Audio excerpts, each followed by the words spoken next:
right, shall we start? I think so. Well, what an amazing turnout. I'll say that. Can everybody hear me okay? I'm going to assume that they can. Welcome, everybody. My name is Nick Bumpus, and I'm the current chairman of the Washington State Leadership Board. And tonight I have the great pleasure of serving as your Master of Ceremonies. Now, before we begin, I want all of you to find the chat button on the bottom middle section of your screen. And since we can't say hello to each other in person, I'd like all of you to introduce yourselves in the chat, your name, maybe the organization you're here representing tonight, and the reason you are here. And that goes for our student leaders too. Please feel free to continue to talk in the chat as I continue my presentation and welcome here. So what brings us here tonight? Well, every year since 1975, our state has made an effort to recognize historic acts of service, leadership, compassion through our annual Washington Leadership Awards. Now, why do we do this? We do this because this organization, founded by the great Lieutenant Governor John Sherberg, was created to promote good leadership in our state. And that's what we're here to celebrate tonight. Our state legislature reinforced that mission in 2005 when it established the Washington State Leadership Board into state law, specifically naming these awards as official state honors. To this day, we continue and are proud to share a unique relationship with the state of Washington, including our close partnership with the Lieutenant Governor's office on a number of our key programs. Now, it's for all of these reasons that I hope all of those being recognized tonight will realize that it's not just me who's proud of you. It's not just our board that's proud of you. It's the entire state of Washington. And we're all here to celebrate you. From our very highest elected officials to our youngest emerging leaders, we are all here to honor you in the same tradition by which our state has been honoring excellence, selflessness, and leadership for the past 45 years. We are proud to be joined tonight by Lieutenant Governor Denny Heck and our very own Secretary of State Kim Wyman, both of whom are statewide elected officials who serve as ex officio members on the Washington State Leadership Board. We are also so proud tonight to be joined by some special guests who I will briefly acknowledge now. And please feel free to use the clapping reaction button on the bottom right of your screen, or you can just clap in real life. I will ask all of you to stay on mute so that we can hear each name. Starting off with our elected officials, I'd like to introduce and recognize former Secretary of State Ralph Monroe, Senator Claire Wilson, who serves on our board, Senator Karen Kaiser, Representative Alex Ibarra, Representative Javier Valdez, Representative Emily Wicks, and Representative Mary Levitt, former State Representative Jessen Farrell, King County Council Member Kathy Lambert, Tacoma City Council Member Catherine Ushka, Spokane Council Member Betsy Wilkerson, and former Orcas Island Council Member Rick Hughes. I'd like to turn it over now to our Executive Director, Christina Brown, who will introduce our Consul Generals and former winners. Let me pull myself off mute. Thank you so much, Nick. So Nick has given me the pleasure of butchering a couple of names. And so to those of you who are the Consul General in our audience, just know that I so deeply respect and appreciate you all and the work that you do, and that my pronunciation is not a reflection of that. So I would like to welcome and thank for coming today, Consul Ritika Khanal of Austria, Consul Andres Barria of Chile, Consul Brandon Lee of Canada, Consul Elisabetta Valentini of Italy, Consul Hector Ivan Godoy Prisque of Mexico, Consul Luis Fernando Esteban of Spain, and former Consul Yoichiro Yamada of Japan. Thank you so much for coming here. It means a lot to have you here. And Nick, can I go ahead and also recognize the former winners of the Washingtonian of the Year Awards who are with us tonight? Please do. So one of the real pleasures that I had in putting this event together was reaching out to some of the folks who we've recognized in the past for amazing acts of service. And so we've got a number of them here today. So I just want to recognize and thank for coming tonight, Mimi Siegel, who's the former executive director of Kindering. We recognized her in 2019. Carla Pepperzak, who is herself a Holocaust survivor and public speaker. She was Washingtonian of the Year in 2020. Kimberly Keith, who is executive director of Hilltop Artists. We recognized her and her organization in 2020. Nancy LeMay, who's the owner of the LeMay Car Museum and founder of the LeMay Family Collection, who we recognized in 2016. And Peggy Laporte, who's the founder of Friends United to Shelter the Indigent, Oppressed, and Needy, who won in 2015. And Leslie Main, who's the founder of Permission to Start Dreaming, which is an organization that treats soldiers with PTSD, who we recognized in 2015. Thank you so much for being here. Yes, thank you. And thank you, Christina. We appreciate all of you being here tonight on this important night. And before we get going, last but not least, I would like to recognize a couple of our sponsors for tonight's event. We want to thank our friends at Alliance Northwest for sponsoring this evening's event, as well as UA Local 598, who I am promoting with a banner behind me. Local 598 is tonight's platinum sponsor. Local 598 was founded in 1942 during the height of the Manhattan Project, and it represents workers in the plumbing and steam fitting trades in 21 counties in Eastern Washington, Eastern Oregon. We want to thank them for supporting our mission, our students, and the future of leadership in our state. Now, our first speaker tonight is Lieutenant Governor Denny Heck, who I am honored to introduce. As Lieutenant Governor, Mr. Heck presides over the state Senate, serves as acting governor whenever the governor is out of the state, and runs his own state agency. By state statute, the lieutenant governor serves as an ex officio member on our board. Prior to being elected as lieutenant governor in 2020, Denny Heck served as the first U.S. representative from Washington's 10th congressional district. While in Congress, he served on the House Permanent Select Committee on Intelligence, the House Financial Services Committee, and the Joint Economic Committee. Prior to his service in Congress, Lieutenant Governor Heck successfully grew several small businesses in Washington state, including Real Networks, a digital entertainment company that pioneered streaming media on the internet. As a strong advocate of open government in 1993, Lieutenant Governor Heck co-founded TVW, who is covering tonight's events. We want to say thank you to TVW. While at TVW, the Lieutenant Governor hosted the renowned public affairs program Inside Olympia and won an Emmy for a documentary he wrote, produced, and directed.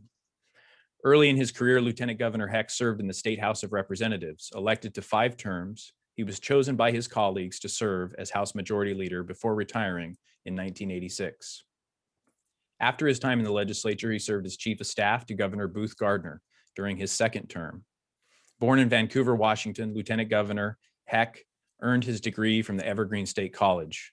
With that introduction, Lieutenant Governor Heck, thank you for joining us tonight, and the floor is yours, sir. And Nick, just give me one moment as I try to open his mic. Lieutenant Governor, can you hear us?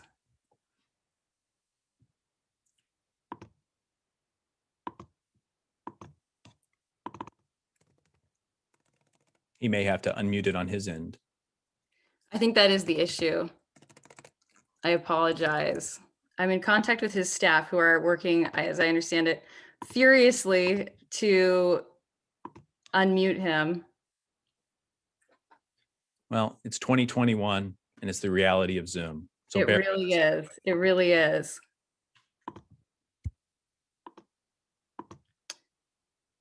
You know what we may do, if the Lieutenant Governor needs just a couple more minutes, it's possible that we could move on to Secretary Wyman and then have Lieutenant Governor speak afterwards. He is saying no. I can see him. Oh, good. He says, you have to unmute him. I can see it. I can read your lips, Lieutenant Governor. Okay. I've asked you to unmute. I have put you in the spotlight, sir. I apologize for that. There we go. You. Victory. It kept giving me the signal of that you had to unmute me, but we are at send off here. So thank you very much, Mr. Chairman. Thank you for that kind introduction. I strongly suspect that it's going to end up being longer than my remarks, but I'm grateful nonetheless. Indeed, I'm grateful to the board for allowing me and inviting me to be here for the Washington State Awards. And I thank everyone for joining us to celebrate some pretty extraordinary individuals and organizations. I have a strong personal bias, and that is that we don't take the time often enough to acknowledge the sacrifices and accomplishments and contributions other people have made. So I'm delighted to be a part of this. I got to thinking about tonight in the context of the last year. And in the last year, we have seen some particularly incredible hardships and resilience by the citizens of our state. We've seen upheaval in the economy unlike ever before, and in public health. We've been ravaged, frankly, I think that's the right word, by a global pandemic that's devastated family members and neighbors and our friends. No family has been exempt from this. I know of no one that has been exempt. My family has not been exempt. My wife suffered a fairly nasty case of COVID in December, and earlier in that calendar year, the sole surviving member of my father's family succumbed to this terrible illness. And yet, through it all, we've adapted, haven't we? And we've changed kind of basic aspects of our lives and how it is that we cope and get by. During this time, we have also seen a renewal of justified international outrage. And I think that's the right way to describe it, at racial injustice. And we've been shaken by the ugly images of the murder of George Floyd. And we've mourned the lives of countless others whose lives have been taken by racism, both systemic and personal. So our assumptions have been challenged, and our sense of possibilities have expanded. And we have re-examined the most fundamental parts of our lives as we seek just to do better every single day and to get through this. Well, the individuals and organizations that are being recognized here today, they're just as extraordinary as this past year has been, truly. From Dr. Helen Chu, the country's first physician, the very first in this nation to discover the community spread of coronavirus. Now, let me be very direct about this. Dr. Chu pushed the envelope a little bit in this regard. And when she did, to our great collective benefit, I'm reminded of something that my dear friend, God rest his soul, John Lewis, used to tell us all, advise us all, encourage us all. And that was to get into a little good trouble. Well, Dr. Chu, thanks for getting into a little good trouble on all our behalves. From Dr. Chu to Community Passageways, the nonprofit that is leading our state in felony diversion and prevention and taking strides to tackle recidivism. You know, when I think about the difficulty of that challenge, the complexity of that challenge, it kind of reminds me of people who run into burning buildings to save others. It's a tough, tough challenge. And yet it's impossible for me to imagine a way in which an organization can function to more dramatically change the trajectory for the better of someone's life. So God bless them. And to Northwest Harvest, an organization that many of us are familiar with and that has made sure millions of families have access to food and meal programs. In fact, 2 million meals a month, I think by last count, a phenomenal contribution to the well-being of people. And this is also a moment to highlight the individuals who have helped to make Washington what it is. And I want to start with Jim Ellis, who made an impact, especially in King County, but broader than that really, by supporting and leading highway improvements and public amenities, in large part with an effort that has become to be known as Forward Thrust. Here's the deal. Every time I cross over one of the Lake Washington bridges, honest to goodness, I think about Jim. And I think every single individual who does that, when they do that, ought to stop and pause and give thanks that that lake is as clean and healthy as it is because of the phenomenal leadership of Jim Ellis. In fact, somewhat wistfully, it makes me wish that Jim were still with us to take on cleaning up Puget Sound like he did Lake Washington. And finally, but certainly not least, the impact that Bill Gates Sr. has had on global health and philanthropy. You know, I knew Bill Sr. a little, not well, but interacted with him several times.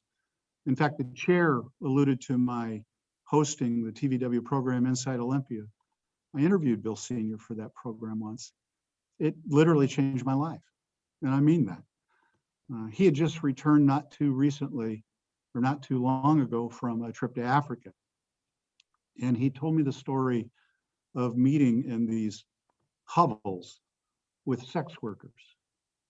And when he talked about the plight of those women's lives, he teared up.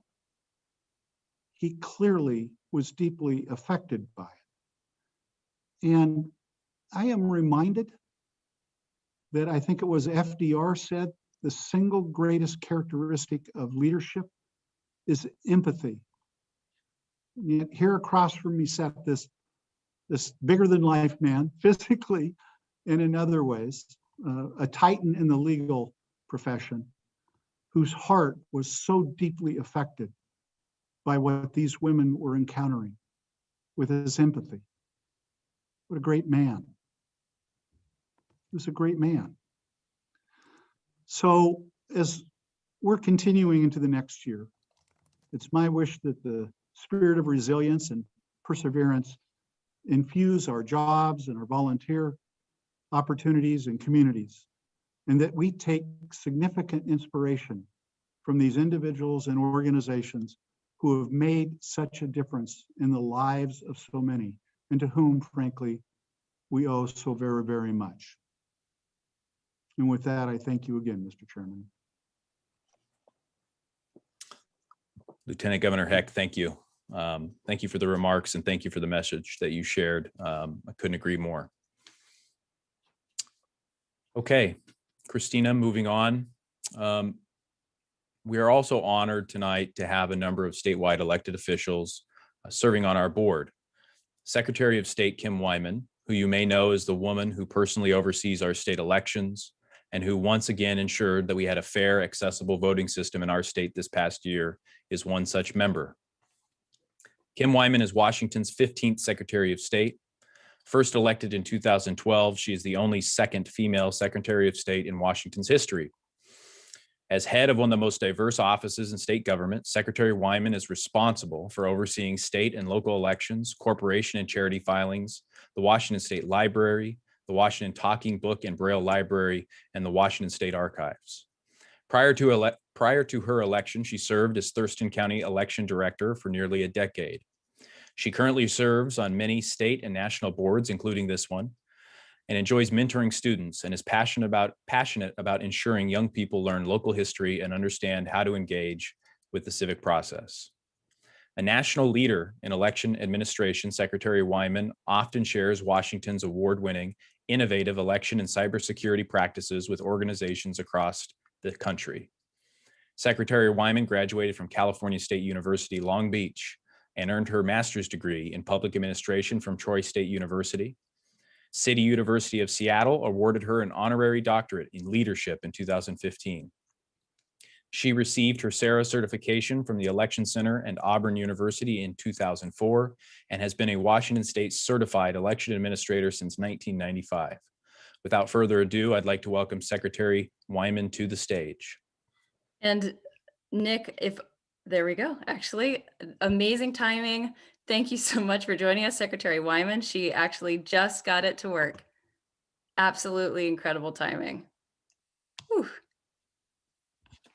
I'm a professional. No, I don't know what kind of magic you did, but it worked. Secretary Wyman, I'm just about to unmute you.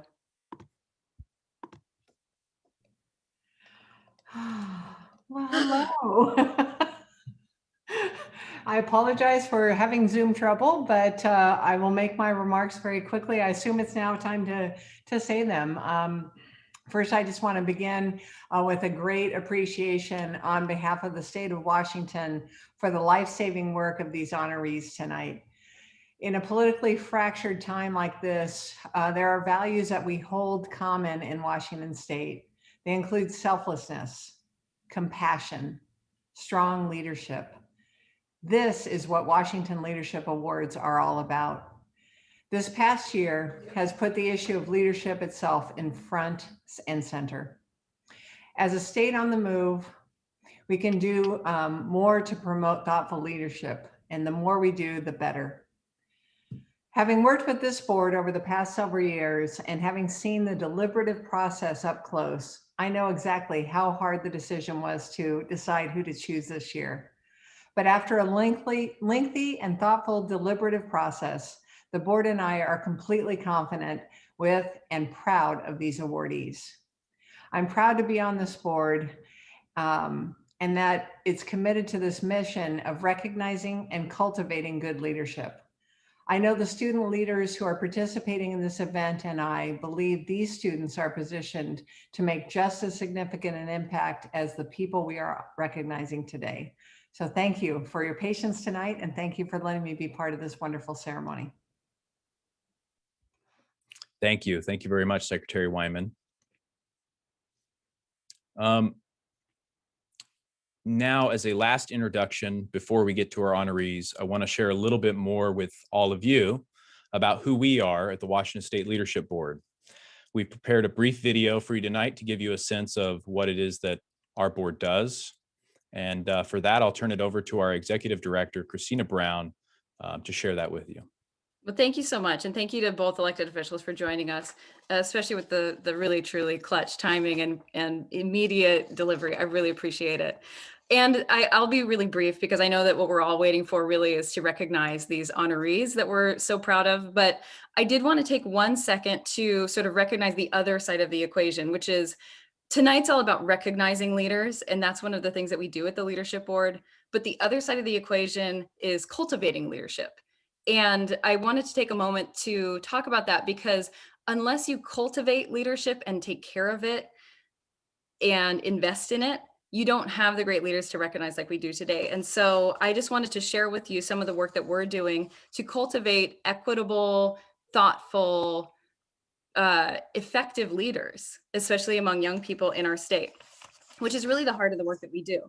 And so, you know, what I wanted to share with you is sort of our basic theory of change, which is that if you invest in the right people, they will have a multiplier effect back in their communities. They will bring their new learning to their friends, to their family, and they will bring everyone up around them. And I really do believe that. And the reason I believe it is because I've been watching it happen through these programs that we do at the Washington State Leadership Board. So just to give you all a sense of who we are and that other side of that equation, I wanted you to hear directly from our students through this video. And without further ado, let me share it with you.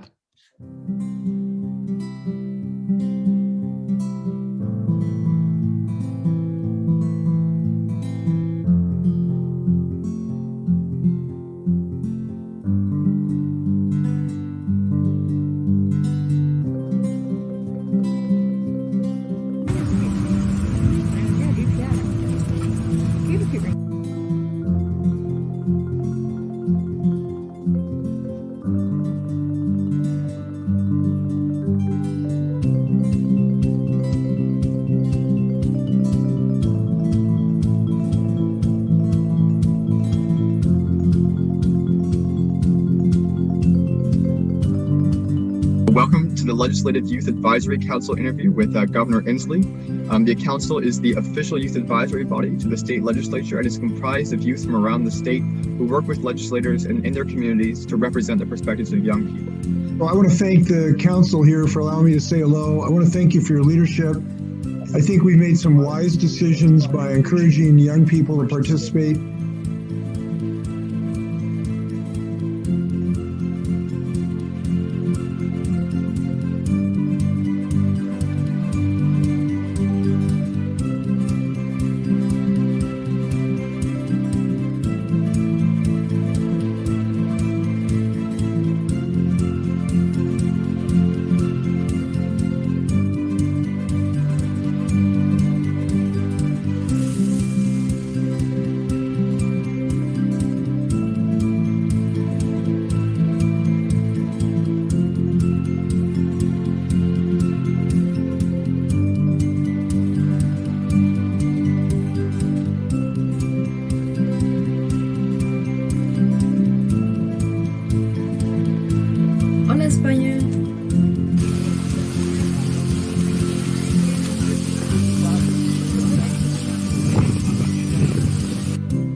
try and become a leader in whatever I'm working with, because whatever I'm involved in has to be the best that it can possibly be. And I am going to give it my full effort. And if that means that I'm able to help someone else along the way who is maybe newer to it or doesn't have a passion for it or whatever it may be, then I'm ready for that.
Vargas. I am a student at Snohomish High School. Hi, my name is Jeremiah Leonard. Hi, my name is Hannah Tan. I'm a student at Renton High School, and I've been living here in Washington my entire life. Hey there, everyone. My name is Israel. I'm from Cedro Woolley in Skagit County. Hello, I'm Kelisha Fields Garcia. Hey, my name is Christian Sanchez. I am 15 years old from Granby, Washington. Hi, I'm Sandra Mercado. I'm 16 years old and I'm a student at Tai High School. Hi, my name is Israel Valadez Sosa. Hello, my name is Poppy Hildebrand.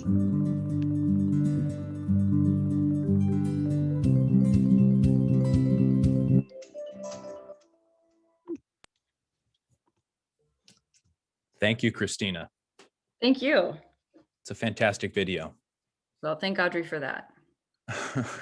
Thank you, Audrey. And to all of you, you know, these programs really are at the heart of what we do, promoting and cultivating amazing leaders for generations to come in the state of Washington, which brings me to tonight's events and the reason we're all here.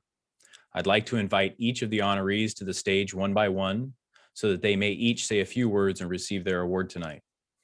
To do the honors, in the spirit of leadership, I would like to invite one student from each of our 4 leadership programs to introduce tonight's award recipients.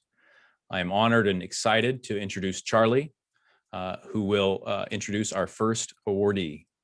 Charlie. Can everybody hear me okay? You're perfect. Yes, we can.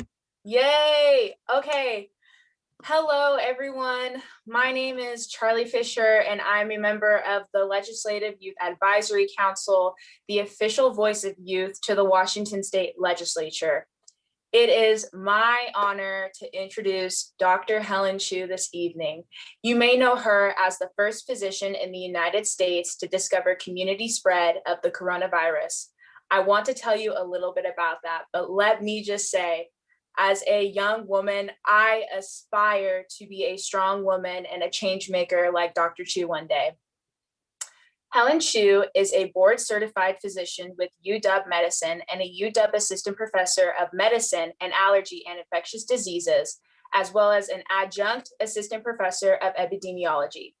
It was because of her groundbreaking work that public health authorities were able to locate the epicenter of the pandemic relatively early on, despite facing intense professional and bureaucratic pressures. When news of the pandemic was first hitting the United States, Dr. Chu was serving as the director of the Seattle Flu Study, which had been collecting nasal swabs to study the epidemiology of the flu for months. When the news of the novel coronavirus began to worsen, Dr. Chu made a request to the federal government to test the swabs from the Seattle Flu Study for the novel coronavirus, citing an international health emergency. Her request was denied. as the severity of the pandemic became clearer. However, she and her team decided to test the samples anyway, immediately finding a positive case from a teenager in Washington state with no history of travel to Wuhan. With this discovery, Dr. Chu identified the first case of community transmission of the novel coronavirus in the United States. Despite the significant risk to her career, Dr. Chu alerted public health authorities of her discovery. The rest is history. Her early discovery, and most of all, her tenacity, helped inform the state's response to the pandemic and saved lives.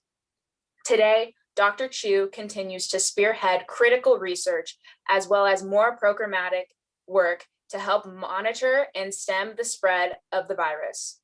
Dr. Chu, could you please take center stage, show us your award, and share a few words with us?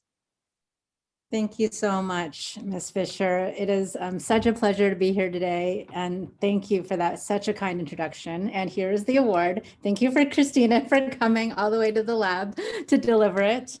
I have some remarks. So, Lieutenant Governor Heck, former Lieutenant Governor Habib, who I know is not here right now, Secretary of State Wyman, members of the Washington State Leadership Board, my fellow honorees, ladies and gentlemen. So I'm humbled by and deeply appreciative of this award. This is an honor I never expected or anticipated. And please know that I am accepting this on behalf of our entire team of hundreds of people, faculty, staff, and students and trainees who have dedicated the last year of their life to working on the coronavirus pandemic. And in particular, I want to acknowledge the role of Trevor Bedford and Jason Dory, who are my co-directors on the Seattle flu study. This pandemic has been and will likely be the defining moment of our careers. As Ms. Fisher noted in her introduction, I was serving as the director of the Seattle flu study. This was an effort that started in 2018, 100 years after the last pandemic. We wanted to develop a pandemic surveillance platform with the expectation that one day, far into the future, we would need to be ready for the next pandemic. And our current strategies were not adequate to find new viruses or to stop their spread. So my colleagues and I at the Brodmann Beatty Institute, at the University of Washington, at the Fred Hutchinson, at Seattle Children's, and the Institute for Disease Modeling chose to study the flu. We wanted to understand how it caused outbreaks, how it was transmitted, and what types of public health interventions, such as home testing, could be used to stop its spread. And we wanted to then apply these lessons to develop a framework to be able to respond to the next pandemic earlier. But never did we expect that just a year into our study, we would suddenly be ground zero of the US pandemic. And we were in a place where we could do something. So we are now rapidly approaching the 20th of February, which was the 1-year anniversary of the day we discovered community transmission of the virus, using the platform of our study. Since then, the Seattle flu study has grown, both in size and in scope. We've established something called the Seattle Coronavirus Assessment Network, SCAN for short, in partnership with Public Health, Seattle King County, and the Centers for Disease Control. We've developed a system to deliver now over 50,000 kits to people's homes for them to collect a swab and send back to us for testing. And we continue the work of the Seattle flu study with all of our wonderful community partners here in Washington State, working with local schools and universities to develop testing strategies for safe reopening, studying SARS-CoV-2 transmission in homeless shelters in the city of Seattle and in families with young children. And now with vaccine rollout, we're starting to measure how the impact of these vaccines will impact SARS-CoV-2 as well as other viruses like the flu. So Washington State has been talked a lot about as a success story. We were the first to see cases and we were the first to see deaths. And yet since those early days, we've remained near the bottom in terms of cases, deaths, and the number of hospital beds filled. And I think this is a testimony to what we have here. We have leaders like yourselves who work hand in hand with scientists and public health experts, who follow the science and make good evidence-based policy decisions. We have depth and breadth in public health and in scientific expertise. And we in academia have really relied on our public health colleagues at the local and state levels to be strong partners in our work. And I think this is what makes Washington State work so well. It has been, as Paul McCartney said, a long and winding road. but I believe I speak for all of us when I say that our work represents some of the most gratifying time of our careers. The recognition this evening is humbling to all of us. So last but most important, I wanted to thank my local Wedgwood community here in Seattle, as well as my family, including my husband for his patience in managing our lives this past year. And then my 3 very young children, Kai, May, and Ravi, who have become little experts in public health, vaccines, and pandemics as they've listened in to all of the Zoom meetings where we talk about what we're going to do. Thank you for this honor. Thank you, thank you. Thank you and congratulations, Dr. Chu.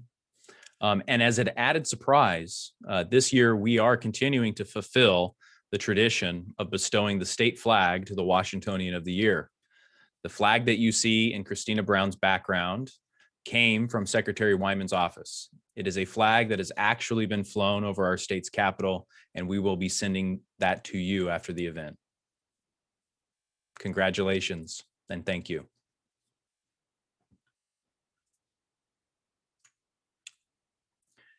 And with that, we will move on now to our next awardee.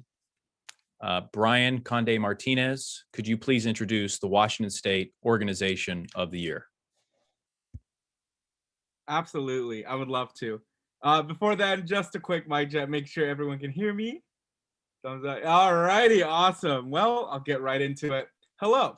I'm here representing the Washington World Fellows Global Leadership Program, and I am so proud to introduce Northwest Harvest, the winner of the Organization of the Year Award. Northwest Harvest is a food justice organization working to end hunger and address the root causes of poverty, the largest such organization in our state.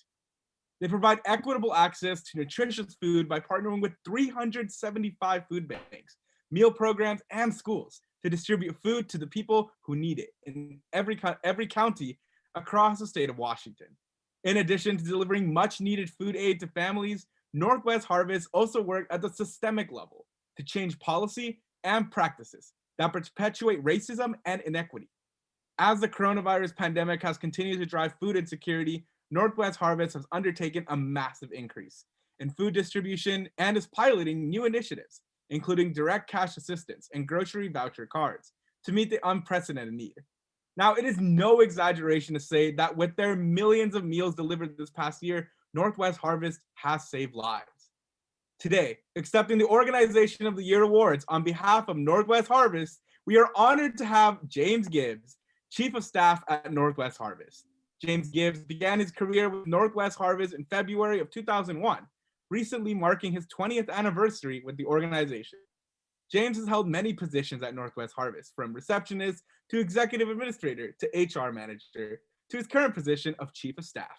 James has seen a remarkable growth and outreach of Northwest Harvest develop into the food justice hunger response agency it is today.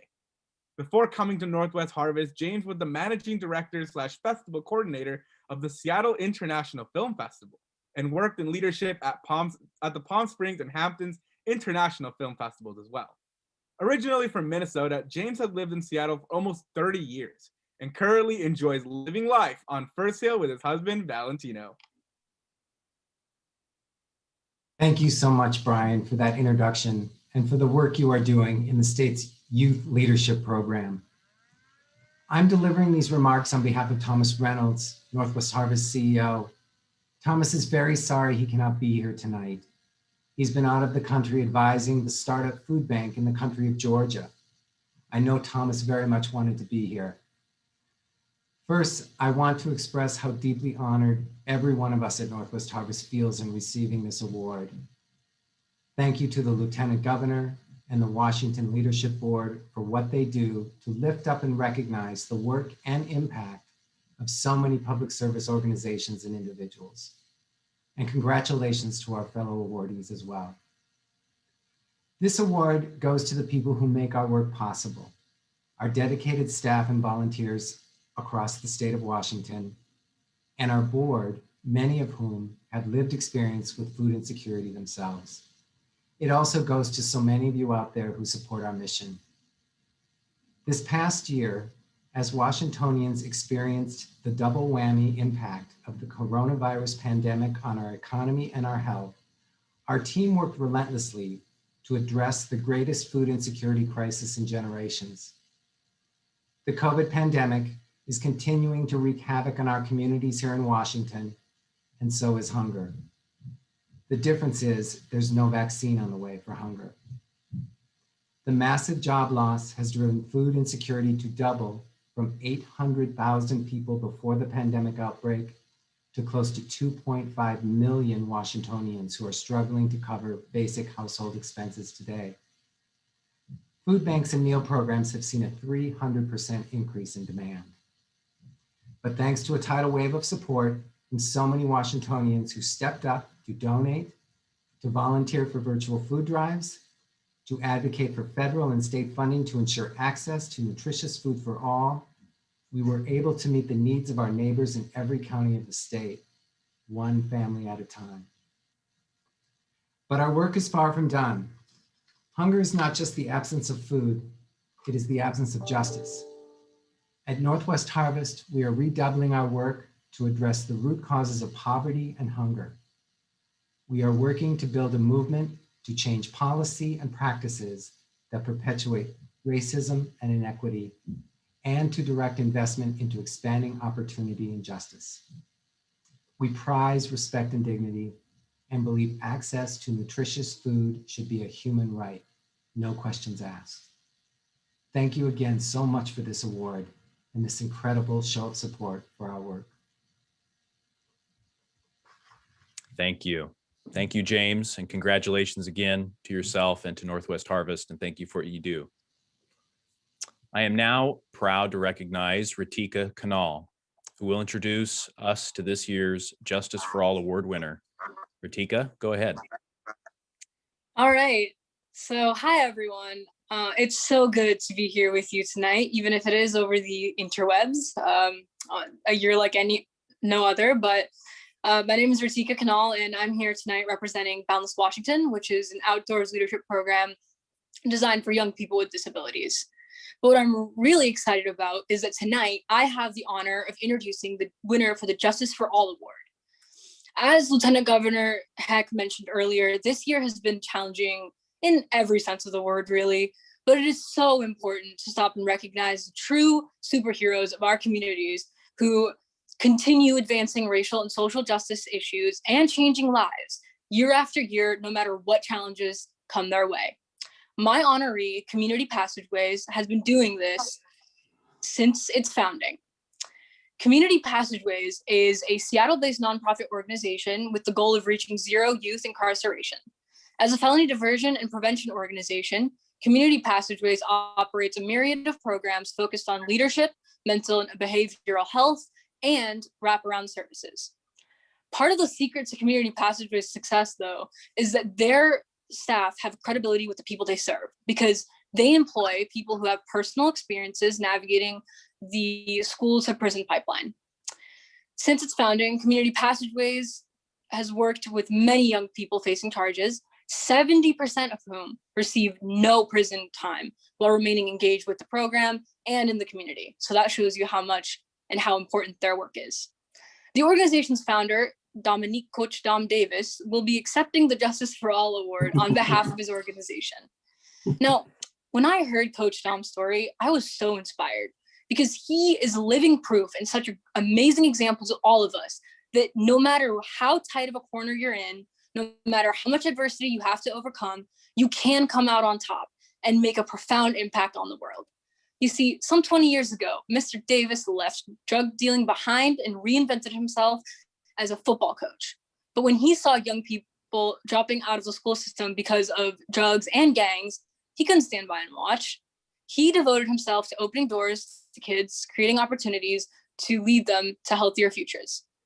In 2011, he co-founded King County's Choose 180 program, which is a diversion program that helps keep young people accused of low-level offenses out of the criminal justice system. He served as the program's co-director for more than 5 years, but then a massive amount of violence in Seattle set him on a new path. He decided that young people involved in more serious cases needed his attention too. So he launched a new nonprofit, Community Passageways, at the start of 2017, and that's what we're here celebrating tonight. Coach Dom, congratulations, and thank you so much for being here tonight to accept this award. You are such an inspiration, honestly, and I just wanted to say I'm just so honored to get to help recognize such a deserving organization. And with that, I'm actually going to pass this off to the amazing Coach Dom himself. So if you would take center stage, show us your award, and share with thoughts with us. There we go. Can you guys see the award? There we go. Thank you. I just gotta say, I'm honored to be, first, I want to give props to these teenagers, these young people that are introducing us. And you guys are incredible. You guys inspire me. Thanks for that wonderful introduction. You inspire me. I'm inspired by you guys. I had to hold back tears watching that video. I was kind of getting a little emotional because I love seeing young people have opportunities. I want to thank the Lieutenant Governor's Office for recognizing our work, because honestly, I just want to tell you, we're starting to get some recognition, but when you're doing this work for so long, it's the work we do is in the shadows. It's in the dark. It's late at night. It's in different places that most people wouldn't walk through or go put their selves in the middle of. And so when we get recognized at this level, it just makes me feel like, wow, this is incredible. Like the work we're doing, we just keep our heads down and we keep grinding because it's about saving our community. But our staff and everybody puts themselves at risk on a regular basis. And then you get recognized like this at a level like this, it just makes you go, thank God. I mean, thank you for just people see us. We feel seen. We feel like there's a light being shined on us. And I just want to thank you for that and this opportunity. I want to thank my staff. I have an incredible staff. It went from 3 or 4 of us just doing this work. Literally, all I wanted to do was just say, I need to help these kids. That was in my mind. I just want to help some kids. And the next thing I know, I started helping some kids. I had a couple of people working with me, and a couple of volunteers, Kim and Keith, and there was only a few of us. This is back in 2017. Now we're close to 40 plus employees. And we're just doing incredible work. The staff is just so powerful, and I'm so excited, and I don't even know how to express myself and how blessed I am to have the people around me to do this work. My prayer all the time is just keep opening up the doors for us to keep doing this work. I ask God all the time, just keep blessing us, opening up the doors, give us the resources, and God just keeps dropping these things in our lap. I want to honor the people that do this work, because we go after people that have been there and done that. People that have served 20 plus years, people served 10 years, 8 years, 5 years, people that have been in the midst of drug abuse and drug addiction and drug dealing. And we take them same people that the community turns their back on, that has a jacket on of, I got felonies or I have a tainted past, and can't even get a real good living wage or a healthcare package or any kind of wisdom and knowledge of how to deal with finances and buy your first house, buy your first piece of property, be a business owner. People don't get that. Our community, our society turns their back on these people. And I'm one of those people. And I felt like, no, these are the people that are closest to the problem. And the people closest to the problem are people that can solve the issue. And they have the most skills. All you have to do is give people resources and opportunities, and they will knock it out the park every time. This is what we need to understand. Resources need to be diverted from other systems into community alternative systems so that we can pull our community up out of the dark spaces that we're in. Racist institutions have suppressed our communities. That's why we're in these positions that we're in. How do we pull ourselves out? We pull ourselves out by supplying and providing the right resources to the right demographic of the community, so they don't have to become victims of the criminal justice system. They don't have to be out here and doing survival crimes. They don't have to fall into these situations where they're in gangs and drugs and stealing and all. They don't have to fall into that. They just need a door open for them. And this picture behind me, this is one of our programs. This is a deep dive program. These young people in this picture have been very successful. In 1 year, we took this group of demographic and young people that were more likely to shoot or be shot. And we took and this was deigned by the prosecuting attorney's office. And we went out to our community and we did outreach for them. And we grabbed them in and we pulled them in. And we said, we're gonna pay you to help you. We're gonna pay you to get your life on the right track. And we became a village. Community Passageways, all of our programs, CP Fit, the Youth Achievement Center, the Youth Consortium, you know, we got all these different programs, and I'm not gonna go down the list, but we're a village. And that's what it's about, creating a village. And that village is about uplifting each other, inspiring each other, and then going out and making opportunities real for people, making opportunity, open up doors of opportunities for people. So I'm fired up. I'm excited. I'm happy to get this award, but I'm more fired up about the fact that the light is being shined on the work, and that this work can literally save communities around this whole state if we start focusing our energies on it and putting resources behind it and getting the people that we normally wouldn't put in a position to make a living wage and do what they need to do to go out and get the right training, to go into the community and save lives. And that's what we're about, saving lives. And we're doing that. We are saving lives on a regular basis, on a daily basis. And I'm so excited about it. And I thank you guys for giving us an award for it. I thank my staff and my whole team for supporting us and supporting the vision that God gave me. And I'm just fired up and inspired. And I thank everybody for joining this call. And I appreciate the Lieutenant Governor's office. And we will be talking more and more and more. I promise you that. Wow. Thank you, Coach Dom. I'm fired up now too. Thank you to you. Congratulations again to Community Passageways, to you, your team. The work you do is profoundly important, and keep on grinding. With that, we're going to move on now to Natalie Gomez. Natalie Gomez, could you please introduce our fourth and final honorees tonight who are jointly receiving the Legacy of Service Award? It would be my pleasure. Hello, my name is Natalie Gomez, and I am here representing the Compassion Scholars Program, an experience-based community service program that brought 24 community leaders, including myself, to India in 2019 to meet the Dalai Lama and implement a service project back at home. As a future lawyer myself, I am inspired by those who use their knowledge of the legal system to advocate for others, as well as those who dedicate their lives to the service of their communities, which is why it is my profound honor to introduce our final honorees. This year, the Legacy of Service Award will be given jointly to Bill Gates Sr. and Jim Ellis, philanthropists who work together at the law firm Preston Gates and Ellis, now known as K&L Gates.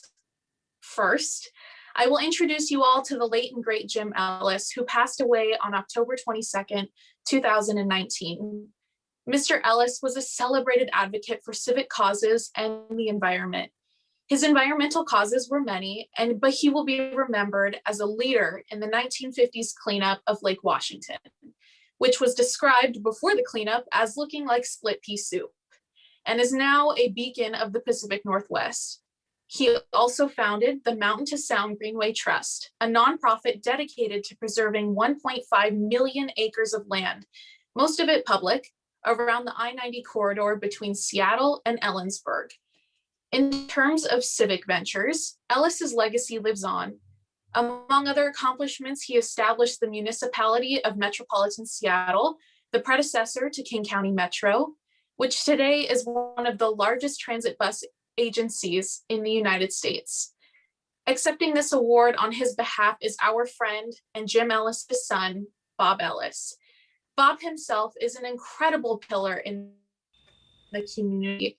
A lifelong Washingtonian, Bob has taught French in Seattle and Bellevue for several decades and raised his 3 sons bilingually. He has organized many bicycle trips with students, including a 15-month trip around the world. Bob has a passion for politics, serving 40 years as a precinct committee officer, and was happy to be involved with the design of the inaugural Washington World Fellows Program. He currently serves on the board of the Mountains to Sound Greenway Trust. Mr. Ellis, would you present your award for all to see and say a few words about your father, Jim? Thank you, Natalie, and thank you to the Washington State Leadership Board. It's a great honor to accept the Washington Legacy of Service Award on behalf of my father. I've got it so that people can see it. I don't think I do. Anyway, it's good. It's really good. There we are. All right. Jim would be especially honored to be sharing the award with Bill Gates Sr., a friend and law partner. They shared many memories and triumphs. My siblings, Judy, Lynn, Steve, and I would all attest that our father was a wonderful role model. He, along with his brother, John Ellis, who also achieved an amazing legacy of civic projects, showed us that it is possible to be a citizen activist. Jim comes from a pioneering family with deep roots in Washington State. While a young teen, Jim's father challenged him and his brother Bob to build a log cabin on the raging river, according to the rules of the Homestead Act, promising to give them the land if they succeeded. That two-summer effort was the foundation of Jim's commitment to the environment and to conservation. The result of it you can see if you look at Andrew Ellis on the screen. He is in the cabin that they built, and he and his brother Peter now live there. However, Bob is not. When Bob was killed in World War II, Jim was totally distraught. He was irrational. He wanted revenge. And it took the patient coaching of his young bride, Mary Lou, to persuade him to honor Bob instead by dedicating himself to conserving the forests and lands they both so loved. Her soft voice always carried a lot of weight. She was a partner in all of his projects until her death in 1983. He relied on our mother just as he relied on all the team players in every project. Jim excelled at enlisting team players. Once at a Mountains to Sound Greenway event, someone compared my father to Yoda in Star Wars due to his mesmerizing presence and supernatural gift of getting people to join the team to work together on regional and state projects. He shared a vision and listened to all sides, thus building coalitions for projects for the common good. His aim was always to build a broader consensus. He knew that incorporating a variety of ideas and suggestions would create a stronger outcome, which is why he worked so well with others, and he believed in sharing credit. In fact, Jim wrote many tributes about those whom he called friends along the way. People like Bob Beach, Carrie Donworth, Ray Ogden, and Albert King, who met regularly in our kitchen in Bellevue to work on cleaning up Lake Washington. Or Bob Flynn, who with Jim were recognized as the students' regent at the University of Washington during the Vietnam War. Or Betty Fletcher, whom he sponsored as the first woman member of the Rainier Club. Or Dan Evans, Slade Gordon, and Sally Jewell, who were instrumental in conservation initiatives, the Mountains to Sound Greenway and the Downtown Freeway Park. Or so many other friends and local officials, like Kathy Lambert here tonight, who all worked with him on a multitude of regional projects. Our father demonstrated that leadership means toughing it out for the long haul. His work on the Washington State Convention Center and its expansion spanned 20 years, working with 4 different governors from both sides of the political aisle. Not every endeavor that Jim undertook was successful on the first try, but he learned from his defeats and adapted. Several earlier measures to pass a King County farmlands preservation program had received majority support, but had failed due to technical requirements. It wasn't until 1979 that the voters finally approved a $15 million bond issue to fund the program to protect 13,000 acres of farmland and more than 200 farms.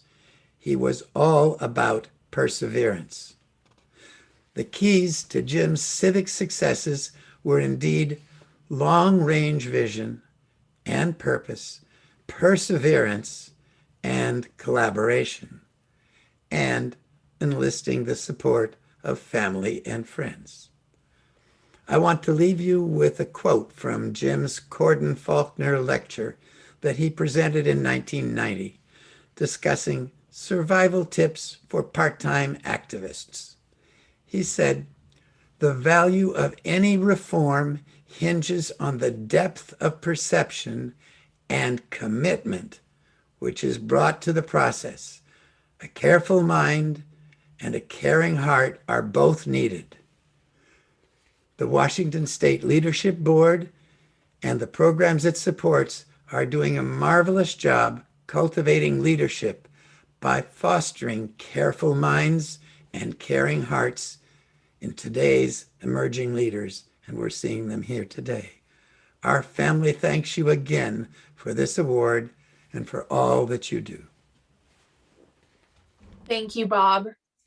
And last but not least, I have the honor of sharing with you the legacy of Bill Gates Sr., tonight's final honoree. The father of 3 children, Christina Blake, Bill Gates, the founder of Microsoft, and Libby McPhee, Bill Gates Sr. is remembered as a distinguished lawyer and philanthropist in Washington State and throughout the world. He was integral to the founding and growth of the Bill and Melinda Gates Foundation, where he advocated strongly for education, global health, and social and economic equity. Our entire state mourned his passing on September 14th, 2020. His wife, Mimi Gates, will accept his Legacy of Service Award tonight. Mimi, we are honored to have you with us tonight. Mimi is an art museum director and scholar of Chinese art. Formerly the director of the Yale University Art Gallery, she is best known in Washington for directing the Seattle Art Museum for 15 years, a museum of which she is now director emeritus. Mrs. Gates, it is an honor to welcome you today. Please show us Bill Gates Sr.'s award and share your words with us. Thank you, Natalie. And here is this wonderful award, which we're all so grateful to have. Thank you for recognizing Bill. And thank you for your kind introduction. What a fine group of honorees we celebrate tonight. Bob, Bill and your father were great friends as law partners. They worked closely for many years, so it's most appropriate that the two of them receive this award together. Bill loved Washington State. This was home. He was proud to be born here, grow up here, and raise his family here. And although he was too humble to ever say so, he was proud to leave behind a legacy of working to make life better for all Washingtonians. In his book, Showing Up for Life, Bill wrote, "Public will is the sum total of every person's individual, deliberate acts of citizenship." End of quote. Every time you vote, sign a petition, or volunteer for a cause, you're contributing to your community and making the world a better place, something each of tonight's honorees knows well. Bill was a champion for justice. As president of the Washington State Bar Association, he fought for equal access to justice, promoting high-quality legal services to low and middle-income people. He cared deeply about holding the judiciary to high standards and having a state court system that was fair and just. On one of our first dates in 1995, he took me to Olympia to attend the swearing-in ceremony of Barbara Durham, the first woman ever to be Chief Justice of the Washington Supreme Court. Through his work at the Gates Foundation, Bill addressed global problems, but he also never stopped showing up for the people of Washington State. He wanted to make sure that everyone in Washington had the opportunity to live a healthy and productive life. Sometimes that meant taking on tough problems that were not popular, like fighting for gun control, the estate tax, and a state income tax. Other times that meant working on issues like early learning. That was a passion of his. He was proud of the Gates Foundation's efforts in Washington to ensure that every child was ready for kindergarten, ready to learn and grow. Bill Gates Sr. was the embodiment of integrity, selflessness, service, and leadership. In West Africa, when a person of Bill Gates Sr.'s stature dies, they say a great tree has fallen. The bigger the person, the wider the roots, and the more giant the spread of the canopy that gave shade and protection to others. Bill was precisely such a tree. On his behalf and on behalf of the Gates family, I sincerely express my gratitude to the Washington State Leadership Board for this tremendous honor. Thank you.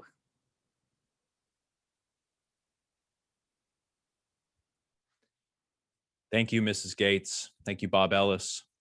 And thanks to all of our honorees for joining us tonight. I walk away personally from this event inspired and humbled. And to send us off, I'd like to invite our Executive Director, Christina Brown, to close out tonight's ceremonies. Christina?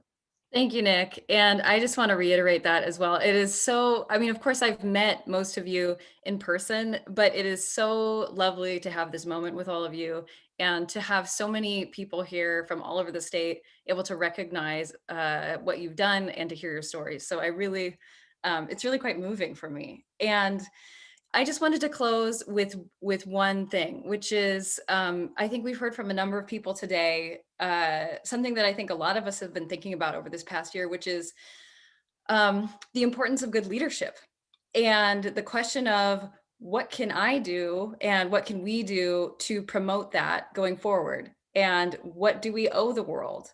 I think as we've seen, the coronavirus flipped everything upside down, as we've had administrative change at the very top of our country, it's gotten people really thinking about this. And I think that celebrating tonight really kind of underlines and bolds and italicizes that point, which is that we need strong leaders. And I really appreciate the people today who followed their conscience instead of the crowd, or who brought community together to fill the gaps that everybody has in their safety net. And the people who are speaking out for truth and justice, regardless of whether it's popular or regardless of whether you're getting positive attention for it or whether people believe in you. In my opinion, those are the leadership characteristics that save and change lives. And so what I wanted to close with is an ask, which is that we get really serious about investing in those exact same leadership characteristics, which you can probably anticipate from the video that I showed you as well, and from seeing these students who introduced themselves today and introduced our honorees. And so I want to ask all of you to help us make that investment right now, because at the leadership board, what we specialize in is equitable, effective, compassionate leadership development.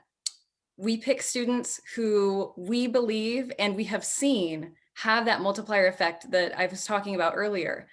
Students who have really special, irreplaceable charisma, students who have lots of energy, pure intentions, courage in their optimism, and students who will be the first in their families or in their communities to pursue certain dreams, whether that's going to college or traveling abroad or making their voices heard in the halls of power in the state legislature. And in the leadership board, we support them with every piece of mentorship, academic support, leadership training, team building, whatever that money can buy. Because I do think that that's how you build leaders. It's not one opportunity, it's not one program, it takes years. And that's what we specialize in here. And I can tell you, having seen it happen with these students, the way that they've grown, I do think that we have future Dr. Chus, future Coach Doms, future nonprofit executives, future civic leaders, definitely future elected leaders, and hopefully philanthropic giants that I think are going to make a huge impact, not just on our state, but on our country. So yes, I am asking you for money. I am asking you to make a gift to these students tonight. like any good nonprofit, we've made it very easy for you to do so.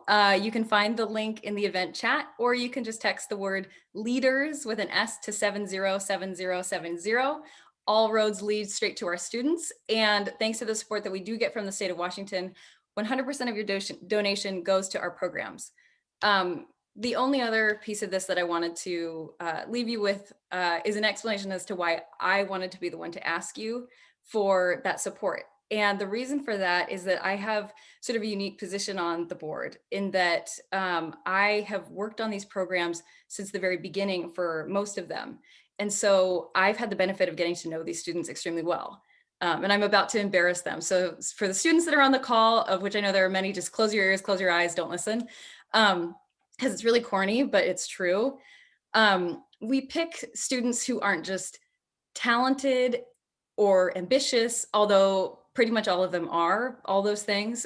We pick students who are good, very thoughtful, compassionate people who have grit and determination, but who also care and who we really believe will bring their learning back to their communities, like I was saying before. In the World Fellows Program, where we have students from totally different worlds, we have students from Grandview hanging out with kids from downtown Seattle, and we throw them into a study abroad program where they spend six weeks together in Spain, and they have to make it work. And I have seen them make mistakes between each other, and I have seen forgiveness and growth that has, it's completely changed the way that I see the world. That is not an exaggeration. In LIAC, our Legislative Youth Advisory Council, I see students who are on completely opposite sides of supercharged political issues, battle it out, debate, and then remain friends. They literally skills and grace that I wish most adults had, I have seen with these students. And I know that they're gonna bring it, they're only gonna go forward after they leave us and graduate from our programs. In Balance, Washington, I've seen one of our blind students constantly fighting for the inclusion of one of our deaf students, putting herself in the very different shoes that he occupies and imagining the world from his perspective and making sure that he is included. So I say all that to just say, these are the kind of independent thinkers who I think will help us cut through political partisanship, lead us to the truth, and bring us to a more compassionate place and an effective place. And I really believe that investing in them is the best way that we have right now to affect change. So I hope that you can feel, even over Zoom, that for me, this has been and continues to be some of the most inspiring, joyful work that I can possibly do, is meeting people like the honorees that we're recognizing today and working with the students that some of whom we met today. And I want to invite you all to be part of that and to support our students. And I don't just, of course, what I'm asking for tonight is financial support, but I want to work with all of you in a lot of different ways as well. And I want to connect our students with every sort of network to power, frankly, that we can. And so I'm just asking all of you, as we close tonight, consider making a contribution to this cause, and taking the inspiration that I think a lot of us got from tonight, I definitely got tonight, into something that's going to be sustainable and is going to move through generations. So with that, thank you for your generosity. I already see people coming in now. It means so much to everyone on the board, I know, and to me as well. So thank you for that. Thank you, Christina. Thank you. You've been a fearless leader of our organization. And I want to close out tonight by saying thank you to everybody that has attended tonight. Thank you and congratulations to all of our honorees. Dr. Helen Chu, Washingtonian of the Year. James, who's accepting on behalf of Northwest Harvest, Washington State Organization of the Year. Coach Dom, Justice for All Award 2021. And Bob Ellis and Bill Gates Sr. Thank you so much. Congratulations again. We hope all of you will have a fantastic and safe evening. And we're going to leave the chat open for about 5 minutes if anybody wants to hang out and talk. But thank you again. And that is the end of our ceremony.